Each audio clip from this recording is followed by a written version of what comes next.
ನಮಸ್ಕಾರ, ಐ ನ್ಯೂಸ್ಗೆ ಸ್ವಾಗತ. ನಾನು ಅರ್ಚನಾ.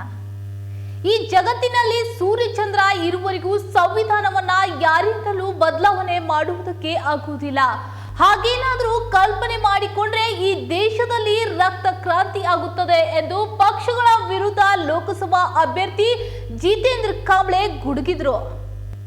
ಇಂಡಿಯಲ್ಲಿ ನಡೆದ ಮಾಧ್ಯಮಗೋಷ್ಠಿಯಲ್ಲಿ ವಿಜಯಪುರ ಲೋಕಸಭಾ ಅಭ್ಯರ್ಥಿ ಜಿತೇಂದ್ರ ಕಾಂಬ್ಳೆ ಮಾತನಾಡಿ, ರಾಷ್ಟ್ರೀಯ ಪಕ್ಷಗಳು ಅವನು ಒಂದು ಸುಳ್ಳು ಹೇಳಿದ್ರಿ, ಅವರು ಎರಡು ಸುಳ್ಳು ಹೇಳುವುದು. ಅದು ಎಂಥವ್ರು ಅಂದ್ರೆ ಪ್ರಧಾನಿ ಅಂತವರು ವಿರೋಧ ಪಕ್ಷದ ನಾಯಕರು.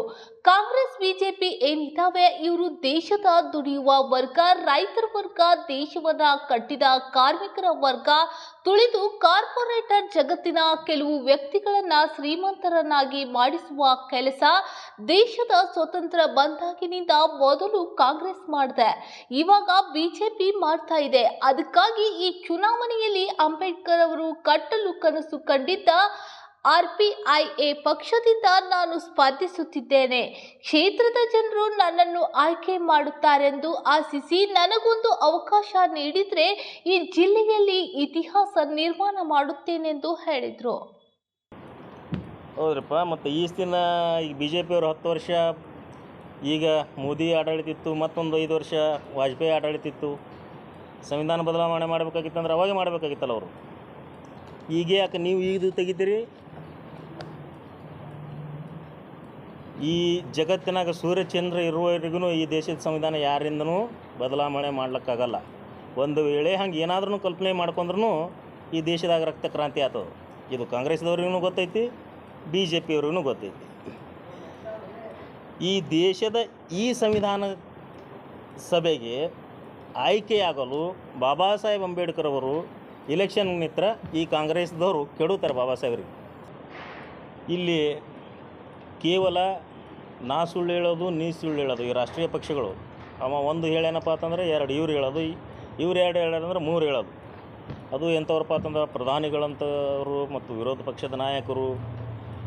ಈ ಕಾಂಗ್ರೆಸ್ಸು ಮತ್ತು ಈ ಏನು BJP ಅದಾವ, ಇವರು ಈ ದೇಶದ ದುಡಿಯೋ ವರ್ಗ, ರೈತ ವರ್ಗ ಮತ್ತು ಈ ದೇಶವನ್ನು ಕಟ್ಟಿದಂಥ ಈ ಕಾರ್ಮಿಕ ವರ್ಗವನ್ನು ತುಳಿದು ಕಾರ್ಪೊರೇಟ್ ಜಗತ್ತಿನ ಕೆಲವು ವ್ಯಕ್ತಿಗಳನ್ನು ಶ್ರೀಮಂತರನ್ನಾಗಿಸುವ ಕೆಲಸ ದೇಶ ಸ್ವತಂತ್ರ ಬಂದಾಗಿನಿಂದ ಮೊದಲು ಕಾಂಗ್ರೆಸ್ ಮಾಡ್ಕೋತ ಬಂದೈತಿ, ಈಗ BJP ಮಾಡ್ಕೋತ ಹೊಂಟೈತಿ. ಕಾಂಗ್ರೆಸ್ದವರು ಸ್ವಲ್ಪ ಕದೀತಿದ್ರು, ಆದರೆ BJP ಅವ್ರು ಒಮ್ಮೆ ನುಂಗ್ಲಕ್ಕೆ ಕೂತ್ಬಿಟ್ರು. ಪ್ರಣಾಳಿಕೆ ಅನ್ನೋದು ಏನಪ್ಪ ಅಂತಂದ್ರೆ ಜನರನ್ನು ಹುಚ್ಚು ಮಾಡ್ಲಿಕ್ಕೆ ಇವರು ತಯಾರು ಮಾಡಿದಂಥ ಒಂದು ಪಟ್ಟಿ ಇದು. ನಾ ಹುಚ್ಚು ಮಾಡಲ್ಲ, ಮಾಡಿ ತೋರಿಸ್ತೀನಿ. ಇವರೆಷ್ಟೇ ಭಾಷಣ ಮಾಡಿದ್ರು ಯಾರೇ ನಮ್ಮ ಬದುಕನ್ನು ಹಸನಾಗಿಸುವ ಕೆಲಸ ಮಾಡ್ತಾರೆ? ಯಾರೂ ಇಲ್ಲ. ಬಡತನ ನಿರ್ಮೂಲನೆಗಾಗಿ ಏನಾದರೂ ಯೋಜನೆಗಳಿವೆ? ಇಲ್ಲ. ನಮ್ಮ ಸಂಪನ್ಮೂಲವನ್ನು, ನಮ್ಮಲ್ಲಿ ಅಗಾಧವಾದ ದೊಡ್ಡ ಸಂಪನ್ಮೂಲ ಅಂದ್ರೆ ಮಾನವ ಸಂಪನ್ಮೂಲ. ಮತ್ತೊಂದು ದೇಶದಾಗ ಅಳ್ತಾರೆ, ನಮ್ಮ ದೇಶದಾಗ ಮಕ್ಕಳೇ ಹುಟ್ಟಿಲ್ಲ ಅಂತೇಳಿ ಆ ದೇಶದ ರಾಷ್ಟ್ರಪತಿಗಳು. ಅವ ಕಿಮ್ ಉನ್ ಜಿನ್ ಯಾವ ಆಫ್ರಿಕಾದವ, ಯಾವ ಸರ? ಆಫ್ರಿಕಾ ಅಲ್ಲ, ಕೋರಿಯಾ. ಪಾಪ ಏನೋ ಸರ್ವಾಧಿಕಾರಿ ಥರ ಇರ್ಲಕ್ಕರೆ ಅವನಿಗೆ ಆಶ್ಚರ್ಯ ಕಲ್ಪನೆ ಐತೆ, ನನಗೆ ಜನ ಕಡಿಮೆ ಆಗ್ಲತ್ತಿದೆ, ನನ್ನ ಜನ ಹೆಚ್ಚಿಗೆ ಆಗ್ಬಿಟ್ಟೈತೆ. ಈ ಜಗತ್ತಿಗೆ ಎಲ್ಲಕ್ಕಿಂತ ಹೆಚ್ಚಿಗೆ ನಾವಿದ್ದೇವೆ. ಆ ಮಾನವ ಸಂಪನ್ಮೂಲ ಸರಿಯಾಗಿ ಬಳಸ್ಕೋಬೇಕಿಲ್ಲ. ಅದನ್ನು ಬಳಸ್ಕೋಬೇಕಾಗಿತ್ತಂದ್ರೆ ಶಿಕ್ಷಣ ಕೊಡಬೇಕು. ಶಿಕ್ಷಣ ಕೊಟ್ಟರೆ ಹೊರದೇಶಕ್ಕೆ ನಮ್ಮ ಜನರಿಗೆ ಹೋಗ್ತಾರೆ. ಕಳಿಸ್ರಲ್ಲ, ಈಗ ಯುದ್ಧ ನಡೆದ ಮಾಡಿರಿ, ಒಂದು ಕೋಟಿ ಸೈನಿಕರಿಗೆ ತಯಾರು ಮಾಡಿರಿ, ಕೊಡ್ರಿ, ರಷ್ಯಾ ಕೊಡ್ರಿ. ರಾಜಕೀಯದವ್ರು ಅಧಿಕಾರ ಮಾಡ್ತೀರಿ ಮತ್ತು ಬಹುಶಃ ಅದು ಬಂಗಾರಲ್ಲೇ ಕಟ್ಟಬೇಕು ಮನೆಗಳು. ಅಷ್ಟು ರೊಕ್ಕ ರಿಲೀಸ್ ಮಾಡಿಬಿಟ್ರಿ ಬರೀ ಟಾಯ್ಲೆಟಿಗೆ. ಆ ಟಾಯ್ಲೆಟ್ ಬಂಗಾರದ ಕಟ್ಟಬೇಕು, ಅಷ್ಟು ರೊಕ್ಕ ರಿಲೀಸ್ ಮಾಡಿರಿ. ಆದ್ರೂ ಅವು ಟಾಯ್ಲೆಟ್ಗಳಾಗಿಲ್ಲ. ಯಾಕೆ ಅಂದ್ರೆ ಇವರು ಒಳಚರಂಡಿ ವ್ಯವಸ್ಥೆ ಇಲ್ಲ.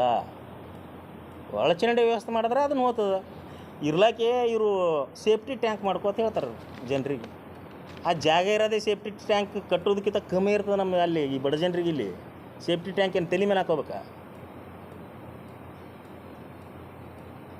ಇವರು ಸಿದ್ದರಾಮಯ್ಯ ಅವರು ಏನೋ 2,000 ಕೊಡ್ತೀನಿ ಹೇಳ್ತಾರೆ. ಅವರು 2,000 ಕೊಡ್ತೀರಪ್ಪ, ಎಷ್ಟು ಮಂದಿಗೆ ಕೊಡ್ಲತ್ತೀರಿ?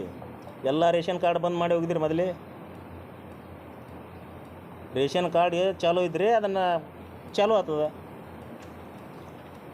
ಮಂದಿ ಕೇಳ್ತಾರೆ ದಮ್ ಇಲ್ವೋ, ನಿಮ್ಗೆ ದಮ್ ಇಲ್ವಾ, ರೇಷನ್ ಕಾರ್ಡ್ ಚಾಲೂ ಮಾಡ್ರಪ್ಪ, ಎಲ್ಲರೂ ಕೊಡ್ರಿ ಬಡವ್ರಿ ರೊಕ್ಕ. ಕರೆಂಟ್ ಹೇಳ್ತಾರೆ ನನಗೂ 200 ಯೂನಿಟ್, ನಿನಗೂ 200 ಯೂನಿಟ್.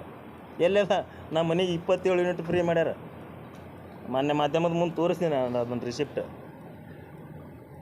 200 ಯೂನಿಟ್ ಅಂದ್ರೆ ನಾಲಿಗಿಲ್ಲ ನಿಮ್ಮದು, 200 ಯೂನಿಟ್. ಈಗ ಹಿಂದಿನಗಡೆ ಅದು ಇದು ಹಿಂಬಾಗಿಲಿನದ ಅದು ಇದು ಕತೆ ಹೇಳ್ಬೇಕು ಕುಂದಿರ್ತಾರೆ ಅವರು. ಹೀಗಾಗಿ ಇವರೆಲ್ಲ ಸುಳ್ಳಿನ ಸರಮಾಲೆಗಳದಾವ. ಇವರು ಈಗ ಏನಪ್ಪ ಅಂತಂದ್ರೆ ಒಂದು ತೊಡೆ ದಿನ ಇವ್ರ ಅಧಿಕಾರದಾಗಿರ್ಬೇಕು, ತೊಡೆ ದಿವಸಬೇಕು. ಲವ್ ಮಾಡಿಲ್ಲ ಅಂತೇಳಿ ಕೆಲವೊಬ್ರು ಕೊಲೆ ಮಾಡ್ತಾರೆ. ಅವ್ನು ಯಾವ ಹಿಂದೂ ಅದನೋ ಮುಸ್ಲಿಮ್ ಅದನೋ ಅಂತ ಅದನ್ನ ಎಬ್ಬಿಸ್ಬಿಡ್ತೀರಿ. ಕೊಲೆ ಆಗ್ಯದಲ್ಲಪ್ಪ, ಅದು ಅವನಿಗೆ ಶಿಕ್ಷೆ ಕೊಡ್ರಿ. ಇವರಿಗೆ ಈ ದೇಶದ ಜನ ಶಿಕ್ಷಿತರಾಗಿರಬಾರ್ದು. ಶಿಕ್ಷಿತರಾದ್ರೆ ಅವ್ರಿಗೆ ಪ್ರಶ್ನೆ ಕೇಳುವಂಥ ನಮ್ಮಲ್ಲಿ ಶಕ್ತಿ ಬರ್ತದೆ. ಅದಕ್ಕಾಗಿ ಈಗೇನು ಈಗ ಇವರು ಕಾಂಗ್ರೆಸ್ದವ್ರು ಏನು ಮಾಡಿಬಿಟ್ರು, ಆ ಸಂವಿಧಾನದ ಆಶಯಗಳನ್ನು ತಿದ್ದುಪಡಿ ಮೂಲಕ, ಅಮೆಂಡ್ಮೆಂಟ್ ಮೂಲಕ ನೂರಾರು ಬಾರಿ ಕಾಂಗ್ರೆಸ್ದವರೇ 100ಕ್ಕಿಂತ ಹೆಚ್ಚಿನ ಸಲ ತಿದ್ದುಪಡಿ ಮಾಡ್ಯಾರ. ಮುಂದೆ BJP ಅವ್ರನ್ನೂ ಮಾಡ್ಯಾರ. ಇನ್ನು ಮುಂದೆ ನಾವು ಚೇಂಜ್ ಮಾಡ್ತೀವಿ ಅಂತ ಹೇಳತ್ತಾರ ಅವರು. ಸಂವಿಧಾನ ಚೇಂಜ್ ಮಾಡ್ತೀನಿ ಅಂತೇಳಿ ಹೆಂಗೆ ಮಾಡ್ತಾರೆ ಅದನ್ನು ನಾವು ನೋಡ್ಕೋತೀವಿ. ನಮ್ಮಂಥವ್ರು ಆರಿಸಿ ಹೋದೆವಪ್ಪ ಅಂತಂದ್ರೆ, ಈ ಜನ ಕಳಿಸಿದ್ರಪ್ಪ ಅಂತಂದ್ರೆ, ಈ ಜನರ, ಈ ದೇಶದ, ಈ ನೆಲದ ಜಲದ ರಕ್ಷಣೆ ಮಾಡುವುದು ಕೆಲಸ ನಾ ಮಾಡ್ತೀನಿ. ಯಾರಾದ್ರೂ ಮಹಿಳೆಯರ ಸುರಕ್ಷತೆಗಾಗಿ ಶಿಕ್ಷಣವನ್ನು ರಾಷ್ಟ್ರೀಕರಣ ಮಾಡುವುದಾಗಲಿ, ನಮ್ಮ ಅರ್ಥವ್ಯವಸ್ಥೆಯನ್ನು ಸದೃಢವಾಗಿಸಲು ಬ್ಯಾಂಕಿಂಗ್ ಕ್ಷೇತ್ರಗಳನ್ನು ಗಟ್ಟುಮುಟ್ಟಿಯಾಗಿ ಬಡವರಿಗೆ ಮತ್ತು ದುಡಿಯುವ ವರ್ಗಕ್ಕೆ, ರೈತರಿಗೆ ಏನು ಸಾಲ ಸೌಲಭ್ಯಗಳನ್ನು ಕೊಡಬೇಕು ಅದನ್ನು ಕೊಡುವುದನ್ನು ಬಿಟ್ಟು ಸಾವಿರಾರು ಕೋಟಿ, ಲಕ್ಷ ಕೋಟಿಗಳು ತೊಗೊಂಡು ವಿದೇಶಕ್ಕೆ ತೆರಳುವಂಥ ವ್ಯಕ್ತಿಗಳಿಗೆ ಲಕ್ಷ ಕೋಟಿಗಳನ್ನು ಇವರು ಕೊಟ್ಟು ನಮ್ಮ ದೇಶದ ಸಂಪತ್ತನ್ನು ಮತ್ತು ಸಂಪನ್ಮೂಲಗಳನ್ನು ಹಾಳು ಮಾಡ್ತಾ ಇದ್ದಾರೆ. ಇನ್ನು ಮುಖ್ಯವಾಗಿ ಹೇಳ್ಬೇಕಂದ್ರೆ, ಇಂದು ಕಾಂಗ್ರೆಸ್ನವ್ರು ಹೇಳ್ತಾರೆ, ಅವರು